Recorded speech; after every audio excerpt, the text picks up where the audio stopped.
हमने इनको चिट्ठी लिखी थी पहले ही, होम मिनिस्टर साहब को भी, कमिश्नर साहब को भी और सारे एसएचओज और डीसीपी साहब को, कि मैं यहाँ आऊँगा, जो मेरा संवैधानिक हक है उससे हिसाब से नमाज़ पढ़ूंगा और फ़िलिस्तीन के सपोर्ट में जो भारत कंट्री का स्टैंड है वो लोगों को बताऊंगा और लोगों को रुजू करूंगा कि भारत के स्टैंड पे इंडिपेंडेंट फ़िलिस्तीन के लिए, फ़िलिस्तीन की आज़ादी के लिए सब आवाज़ उठाएं। अगर किसी के दिल में है तो उसको कानूनी तौर पे पूरी इजाज़त है और पूरी परमिशन है। जिसके दिल में फ़िलिस्तीन के मज़लूमों की मोहब्बत है वो उसके लिए प्रोटेस्ट कर सकता है, पीसफुल, उनकी आवाज़ उठा सकता है। यही हमने कानूनी और संवैधानिक रूप से साबित किया है। मैं बार बार ये बोलता हूँ, भारत के संविधान में इतनी ताकत है कि हर एक अपनी आवाज़ उठा सकता है, हर एक व्यक्ति कानून के दायरे में रह के, और अपना हर हक और अधिकार हासिल कर सकता है, जैसा कि आज होगा। हम फ़िलिस्तीन की आवाज़ उठाएंगे, फ़िलिस्तीन के मज़लूमों के साथ जो जुल्म हो रहा है, मैंने ये भी तय किया है, बहुत लोगों ने मुझे रिक्वेस्ट भी की थी और सब तरफ से आ रहे हैं कि हम इंटरनेशनल क्रिमिनल कोर्ट में बेंयामिन नेतन्याहू जो इज़राइल के प्राइम मिनिस्टर हैं और जो दूसरे लोग इसमें मुलव्विज़ हैं, ये ज़ायनिस्ट ताकतें और जो उनके सहयोगी ताकतें हैं, जो फ़िलिस्तीन के मज़लूमों के ऊपर, बच्चों के ऊपर, बूढ़ों के ऊपर हॉस्पिटल्स में वाइट फास्फोरस और इतने भारी भारी बम गिरा के उनको मार रहे हैं, उनको उनके सही अंजाम कानूनी तरीके से हम इंटरनेशनल कोर्ट ऑफ जस्टिस में भी पहुंचाएंगे। तो आज पूरी इजाज़त के साथ में आप लोग यहाँ पर पहुँचे हैं नमाज के लिए, पिछली बार इजाज़त नहीं थी? नहीं, पिछली बार भी देखिए, रोकने का कोई तरीका किसी के पास है नहीं। किसी भी नागरिक को फ़िलिस्तीन की आवाज़ उठाने के लिए रोकने का कोई तरीका भारत सरकार के पास, पुलिस के पास है ही नहीं। तो पिछली बार जो मुझे रोका था वो एक अपराध किया था पुलिस ने, इस बार उन्होंने वो अपराध नहीं किया। इस बार मैंने उन्हें चिट्ठी भी लिखी थी, जैसा मैंने अभी बताया कि मैं चिट्ठी लिख के आया हूँ कि मैं 10 मिनट यहाँ स्टेयर्स से, जामा मस्जिद की 1 नंबर गेट की सीढ़ियों से लोगों से इंटरैक्ट भी करूंगा, यानी कि उन्हें मुखातिब भी करूंगा, बगैर माइक के करूंगा। ये लिख के देखे आए आप? ये मैंने ऑलरेडी लेटर लिख दिया था 25 तारीख को। तो परमिशन मिली है इसकी? बिल्कुल, अभी तो आपके सामने दोनों एसएचओ साहब भी थे, सारी पुलिस के सामने से आया। मैं कोई छुप के काम तो करता नहीं, सब लोग थे आपके सामने, छुप के मैं कोई काम नहीं करता हूँ। मैं भारत के संविधान की ताकत से सारे काम करता हूँ। ठीक। अपनों की यादें खुशबू की तरह होती हैं, चाहे कितने भी खिड़की दरवाजे बंद कर लो, हवा के झोंके के साथ अंदर आ ही जाती हैं। अब हवा चले ना चले, हमारे इत्र के साथ बनाई यादें हमेशा आपके साथ रहेंगी। ज़मज़म परफ्यूम्स, हजरत निजामुद्दीन से निकली खुशबू जो पिछले 30 साल से आपकी यादों का हिस्सा है। और शाही जामा मस्जिद में नमाज जुमा अदा करने के बाद इस वक्त महमूद पराचा यहाँ से वापस जाते हुए आपके स्क्रीन पर जामा मस्जिद की सीढ़ियों पर ये आपको दिखा दूं, इस वक्त में फ़िलिस्तीन का ये झंडा आप देख भी सकते हैं, जो इसमें लिखा हुआ है, पढ़ सकते हैं कि किताब सादा रहेगी कब तक, कभी तो आगाज बाब होगा, जिन्होंने बस्ती उजाड़ डाली कभी तो इनका हिसाब होगा। तो ये जो है वो इस जामा मस्जिद की सीढ़ियों के ऊपर यहाँ लिखा हुआ है, ये आप लोग देख सकते हैं। और कोशिश आप कर रहे हैं, इधर मुझसे बात करो, मुझसे बात कर रहा हूँ, पहले मुझसे बात करो, ये मत करो, मना किया ना इंडिया टीवी को। अच्छा, ये शरारत नहीं करोगे। रजत शर्मा को बचाना है, नहीं बचाना, वो जेल जाएगा अगर ये शरारत करोगे। सर, रजत शर्मा बेईमान आदमी, मुझसे बात करो, किसी से बात नहीं करोगे आप किसी से मैसेज देने की कोशिश कर रहे हैं। मैं बता रहा हूँ ना, मैं मैसेज दूंगा। ये जो रजत शर्मा शरारत करा रहा है, मैं उसका इलाज कर दूंगा, बता रहा हूँ। अच्छा सर, अभी आप ना मत करो काम। सर जामा मस्जिद में, सर हाँ, अभी जामा मस्जिद पहुंचे हैं आप। मैं सवाल का जवाब मैंने यहाँ से 10 मिनट का टाइम लिया है, मेरे पास 10 मिनट। अब आप चुप हो जाएं साहब, 10 मिनट का टाइम है मेरे पास। 10 मिनट में मैं बताना चाहता हूँ, ये एक मिनट अब 1 मिनट चुप हो जाए सब, 1 मिनट चुप हो जाओ आप, चुप हो जाओ। ये लोग यहाँ नारेबाजी जामा मस्जिद की सीढ़ियों पे कर रहे हैं। पीछे जामा मस्जिद की, सब मेरी बात सुने, ध्यान से बात सुने। ये वो जामा मस्जिद की ऐतिहासिक सीढ़ियाँ हैं जहाँ से मौलाना अबुल कलाम आज़ाद ने आज़ादी के वक्त एक मुल्क को डायरेक्शन देने की कोशिश की थी। अगर मौलाना आज़ाद की बात पूरी सुन ली जाती तो आज भारत, इंडिया पूरा सबसे ताकतवर देश होता दुनिया में। आज मैं फिर उन्हीं सीढ़ियों से खड़े होकर एक पैगाम देना चाहता हूँ। पहला पैगाम वो ये है कि भारत के संविधान में इतनी ताकत है कि वो हर एक मजलूम की हिफाजत कर सकता है, हर एक को अपना हक दिला सकता है।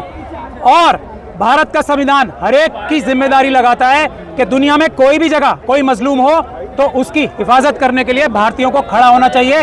हम भारत के मुसलमान भी फिलिस्तीन के मजलूमों के लिए यहाँ खड़े हैं, तो भारत के संविधान की ताकत से। आज मैं यहाँ पे हूँ तो भारत के संविधान की ताकत से। कितने आपने देखा पिछली बार रोका था, लेकिन ये संविधान की ताकत है कि आज मुझे आने दिया क्योंकि हमने कानूनी कार्रवाई की। अब मैं फिलिस्तीन के लोगों के लिए मैसेज देना चाहता हूँ। भारत की जनता और भारत देश फिलिस्तीन के मजलूमों के लिए खड़ी हुई है, और जो जुल्म, जो ज्यादती बेंयामिन नेतन्याहू और उनके ज़ायनिस्ट साथी जो पूरी दुनिया में फैले हुए हैं, जो बेईमानी करते हैं, हर देश में करप्शन फैलाते हैं, हर देश में बेईमानी घुसवाते हैं, हर देश को धोखा देते हैं, उन ज़ायनिस्ट ताकतों के खिलाफ भारत के मुसलमान ही नहीं, पूरा भारत देश खड़ा है आज। ये हमारा आईनी और कानूनी फर्ज भी है।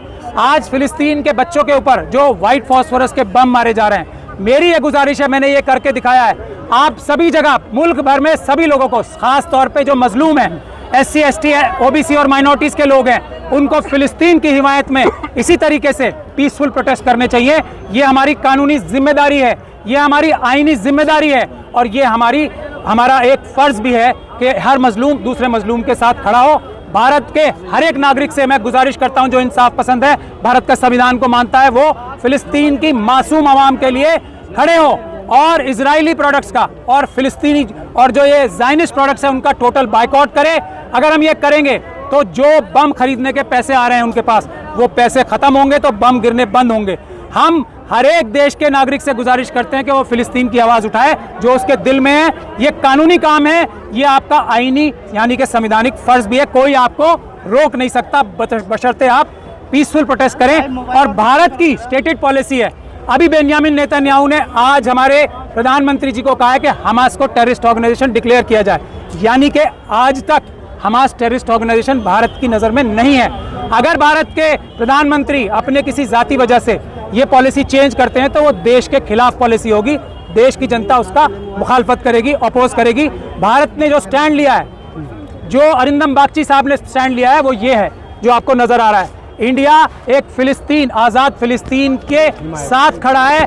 इंडिया वहाँ पे पीस चाहता है, और मैं आप लोगों को ये बता रहा हूँ कि वहाँ पे वॉर क्राइम्स हो रहे हैं, वॉर क्राइम्स हो रहे हैं। ये बात मैं एक वकील की हैसियत से कह रहा हूँ, दोनों तरफ से मान लेते हैं वॉर क्राइम्स हो रहे हैं। तो मेरा ये नज़रिया है कि जो लोग 99% वॉर क्राइम्स कर रहे हैं वो ज़ायनिस्ट ताकतें हैं, जो लोग 99% जुल्म कर रहे हैं वो ज़ायनिस्ट और इजरायली ताकतें हैं। और ज़ायनिस्ट ताकतें मैं बार बार कह रहा हूँ, यहूदी नहीं कह रहा हूँ, ज्यूज़ नहीं कह रहा हूँ, क्योंकि बहुत बड़ी तादाद में जू बेंयामिन नेतन्याहू और ज़ायनिस्ट ताकतों के खिलाफ खुद इजराइल के अंदर खड़े हुए हैं। तो आपको ये फ़र्क समझना होगा। और ये हम इंटरनेशनल कोर्ट ऑफ जस्टिस में, इंटरनेशनल क्रिमिनल कोर्ट में हम ये केस ले जा रहे हैं, तो हम यही कहेंगे कि एक फ्री एंड फेयर ट्रायल होना चाहिए, जिसमें जिसने जो जुल्म किए हैं उसकी सज़ा भी उसी मिकदार में होनी चाहिए, यानी कि 99% सज़ा बेंयामिन नेतन्याहू और उसके साथी जो पूरी दुनिया में फैले हुए हैं उनके खिलाफ होनी चाहिए। अगर 1% हमास के लोगों ने भी कुछ किया तो उनके खिलाफ भी वॉर क्राइम्स की कार्रवाई होनी चाहिए, लेकिन वो 1% ही होगी हमारी नज़र में, और 99% बेंयामिन नेतन्याहू और ज़ायनिस्ट ताकतों के खिलाफ होगी। यही हमारी गुजारिश है। मेरे ख्याल से मेरे 10 मिनट पूरे हो गए, मैं कानून का पालन करता हूं। अब बाकी सबको मैं मना कर रहा हूं कि ये बहुत सारे चैनल्स यहाँ पे RSS के स्पॉन्सर्ड आएंगे, कोई बयान ना दिया जाए आज, क्योंकि RSS चाहती है आपके मुंह से कुछ गलत लेवाए, और फिर हम जो बड़े बड़े प्रोटेस्ट करने वाले हैं, पीसफुल प्रोटेस्ट, उसको खराब करने की कोशिश करें। क्योंकि दुनिया में नहीं, हम इंडिया में हम बड़े बड़े प्रोटेस्ट करेंगे पीसफुल। उसके लिए शर्त यह है कि ये RSS स्पॉन्सर्ड जो लोग आए हैं यहाँ पे, उनको कोई बाइट ना दी जाए। बहुत बहुत शुक्रिया। आपके 10 मिनट की परमिशन के अंदर ये प्रोटेस्ट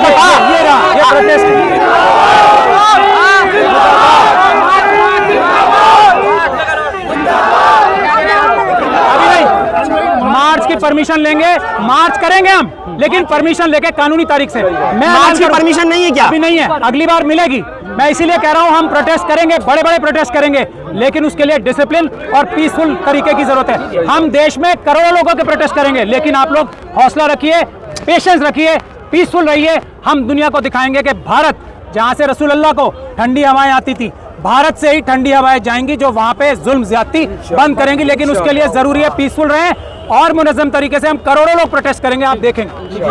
चलिए इस वक्त में आप लोग देखें तो महमूद पराचा यहाँ जामा मस्जिद की सीढ़ियों पर पहुंचे हुए हैं और लाइव तस्वीर हिंदुस्तान लाइव पर आप लोग देखिए तो इस वक्त में नीचे की तरफ एक पूरा जम्मे गफीर है, अवाम हुजूम सामने गेट नंबर 1 के सामने ये देखें तो पूरा मटिया महल और चौखबर का बाजार भरा हुआ है। नीचे की तरफ भी तमाम पुलिस मौजूद है, सेंट्रल पैरामिलिट्री फोर्स तक लगाई हुई है, रैपिड एक्शन फोर्स यहाँ पर लगी हुई है, जिला के जो सीनियर पुलिस अधिकारी हैं वो सब यहाँ मौजूद है, क्योंकि लगातार ये कहा जा रहा था कि इजाजत नहीं दी जाएगी, इनको आने के लिए नहीं कहा जाएगा। लेकिन आज जिस तरीके से महमूद पराचा यहाँ पहुँचने में कामयाब हुए, नमाज इन्होंने यहाँ पर अदा की और उसके बाद में देश में रहेंगे, शांतिपूर्ण तरीके से रहेंगे। तरफ ये लोग जा रहे हैं। इनका कहना है कि 10 मिनट का सिर्फ मेरे पास टाइम था नमाज के बाद और अब मैं यहाँ से जा रहा हूँ। मैं दिखा दूँ आपको, इस वक्त में बड़ी भीड़ है, लोगों का एक हुजूम, एक जम्मे गफीर है और फिलिस्तीन जिंदाबाद के नारे यहाँ पर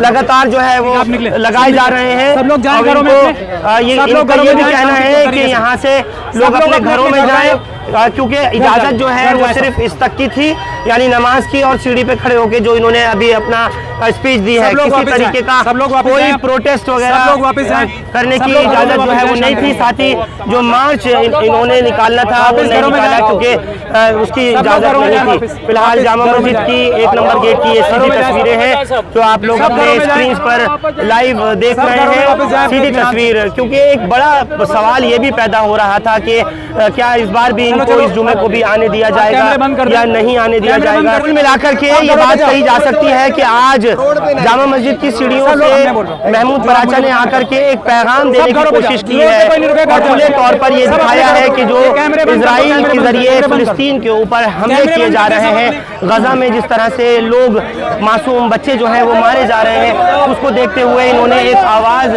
उठाई है यहाँ से और महमूद पराचा जो है वो यहाँ से अब फिलहाल जा रहे हैं। तो ये इजाज़त जो है वो इनको सिर्फ नमाज की थी यहाँ, लेकिन उसके आगे अब जिस तरीके से महमूद पराचा ने यहाँ सीढ़ियों पे खड़े होकर के एड्रेस किया, तकरीबन 10 मिनट के आसपास अपनी स्पीच दी, एक भाषण दिया और उसके बाद फिर फ़िलिस्तीन के हवाले से यहाँ जितना भी बयान था वो दिया गया। एक फ्लैग भी यहाँ पर फ़िलिस्तीन का वो जामा मस्जिद की सीढ़ियों से रेज़ किया गया। स्लोगन्स यहाँ ज़रूर फ़िलिस्तीन जिंदाबाद के नारे यहाँ पर लगे और अब फ़िलहाल जो है वो जिनका जो नमाज का टाइम और जो प्रोटेस्ट की परमिशन थी तो इनका कहना है कि 10 मिनट उसके पूरे हो गए, लोग अब अपने घरों को चले जाएं। लाइव तस्वीर जामा मस्जिद से आप देख रहे हैं, ऊपर भी लोग खड़े हुए तमाम देख रहे हैं, नीचे भी हैं, पूरी सीढ़ियां जो हैं जामा मस्जिद की वो इस वक्त में भरी हुई हैं। आप लोग हमारे साथ जामा मस्जिद से इस खबर पर जुड़े, आप सबका बहुत शुक्रिया।